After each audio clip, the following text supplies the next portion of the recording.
I'm Bree the Plant Lady, checking in with a weekly garden tour. We are now in the middle of July. We have had ample rain. In fact, we had 5.5 inches over the weekend, and well, everything is growing like crazy. So let me turn this camera around so that I can show you what the front gardens look like since our last visit just over a week ago. Well, as you can see, the tiger lilies are in full bloom, and during the day they are just absolutely covered in swallowtails, and I need to get out here so that I can record that. You can see that the front border that we planted on June 15th is filling in really well, and I'll give you some peeks of what I'm most excited about so far. Both treatments on the zucchini seem to be working. I don't see any squash borer damage. However, I do still see little roly-polies, but I'm very encouraged to see lots of flowers coming and just really nice big plants. I've got more eggplants coming. Been eating eggplants on the regular. This salvia is really great. So far, I don't see any new leaf rollers, although I haven't looked too hard. Since I treated these plants last week with BT, now I can go ahead and start cutting down these old flower stalks because they really just get kind of ugly. Let's see, here's a new leaf. It does not seem to be infected with leaf rollers, so maybe that BT did the job to keep my eyes peeled. These sweet potatoes are really starting to take a hold, and they're just going to be the most fantastic ground cover. And of course, that seed layer that I did is starting to really show up. You can see zinnias getting to be a nice size, sesame all throughout back in there, buckwheat that's starting to bloom already. The Thailand giant colocasias just keep on growing. They love the heat and the excessive water that we have been experiencing. These Suncredible sunflowers, hands down my #1 pick, best plant introduction of the century. It's from Proven Winners. I'm a little disappointed with these salvias, though they are putting out some more blooms. This one is a little more colorful. I just sort of thought they would be better bloomers. I don't know. I'm going to exercise patience. I'm certainly not going to take them out. But they may not be the greatest new salvia introductions. I don't remember their names at this point. Yeah, I'm really pleased. I love a foodscape, you know, the combination of edibles and ornamentals without any barriers, just integrating them together. And you can see fabulous pepper patch. I harvested a bunch of peppers. I actually ate those for dinner tonight. And the eggplants, the zucchinis, the basil here. It's just all together, this planting is bringing me an incredible amount of happiness, and just so pleased with how well everything is growing. Well, that rose is back to the stage where it makes me want to cut it to the ground, and I think I'm going to this time. Although if I don't do it immediately, I do see some good, nice new growth. It will start to bloom again, but I think I have to do some pruning on it just because it's a little bigger than I want it to be, and well, it's not the best plant, but I mean, it is a nice rose, don't get me wrong. I'm really pleased to see how big this Edgeworthia has gotten. And I did put in a papyrus. You can see it's actually still in its pot, just in that frog pond there. But really, the main show here are these tiger lilies, and I did not plant these. You know, they're just very, very capable at sort of reseeding themselves really through these bulbils that grow all along the stems. They are favored by the butterflies. they'll be done blooming soon, and then I'll cut them way back because I don't love this habit. And I was debating on whether I should put cattle fence in, but they'll be done blooming within the next couple of weeks, and then I'll just be able to trim them and it won't be a problem. And you can see here, these eucomis, or pineapple lilies, are starting to bloom. Now these are in a lot of shade now. They used to be full sun, but this border has gotten very shady as a result of all the trees I've planted. And those new varieties of Hydrangea arborescens are settling in nicely, as is that calycanthus. And the Phlox paniculata has started to bloom, along with this Hydrangea arborescens is almost over. And then the sweet summer Hydrangea paniculata is just starting to bloom. And this is always a hot spot with the swallowtails. I see some bees right now, but I bet in the next couple of days, maybe within the next week, we'll have a big swallowtail population, and this is one of their all-time favorite nectar plants. And this shady corner, these echinaceas are about done. I don't cut them back because the finches like to eat the seeds.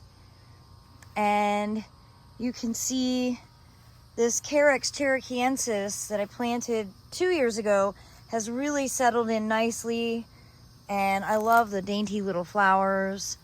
Of course, this is a big patch of rhodia and Calicarpa that birds deposit. I did not plant these. These are bird droppings. As we go into the sunny part of the wave, I think I've decided that we are going to fill in the middle with some tobacco that I grew from seed. And that'll just help give this bed a little more oomph. It's not filling out. The seed that we planted didn't germinate that well. I mean, I see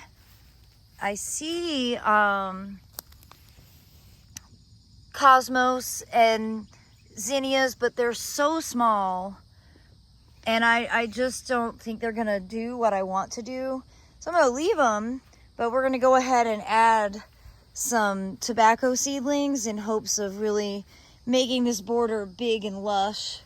Now, I do see where the deer have been coming and nibbling. You can see that they've been eating the vines on the sweet potatoes. I have some more cages that I need to put up. I'm doing all low cages here, just as an experiment to see if it helps. I think they're established well enough at this point that even if they do nibble, it's not going to really be the end of the world. Like, it's not going to kill the plants. But I definitely think this bed is getting just to be too shady for these kinds of installations. So I have to rethink my summer plan. I've been saying this for several years, and I just don't want to rethink it. I guess the easiest solution would be to cut some trees down. But that is easier said than done because I am emotionally attached to all of the trees. But overall, I think it looks pretty good. Now this shrub border out here, I wanted to show you my only living lavender. It's been in the ground 10 years. This is Platinum Blonde. It's a variegated lavender, and a large portion of it died, but it didn't die completely, and it's grown back really well. And that is the only one on my property. It's under a live oak. It's really dry out here. I'm sure all of that helps. You can see we transplanted a bunch of sedge out here and didn't water it well enough, and so a lot of that looks worse for wear. We'll leave it and see how it does. I had Emily and Aiden transplant a bunch of sedum to fill in along the edge, and we've had enough rain that that's going to get established pretty easily, and then that should really help eliminate us having to do a lot of weeding and mulching. You can see from years past the pycnanthemum has grown in really nicely to fill in gaps around this Lespedeza. So we put in more sedum all through this area. I think that's sedum album. This is sedum, I'm losing my sedum names. I've forgotten what this is. Is it Kamchaticum? Might be Kamchaticum. More Pycnanthemum, filling in the gaps. You know, the goal with this shrub border is to be zero maintenance. And that's not ever accurate, but really like to not have to mulch and not have to weed.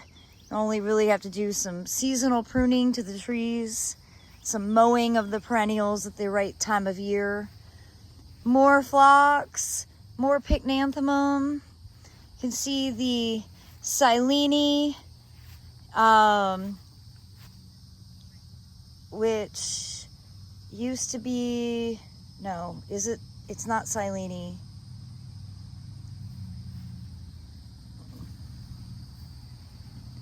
You can see this patch of Bright Eyes is just starting to bloom now.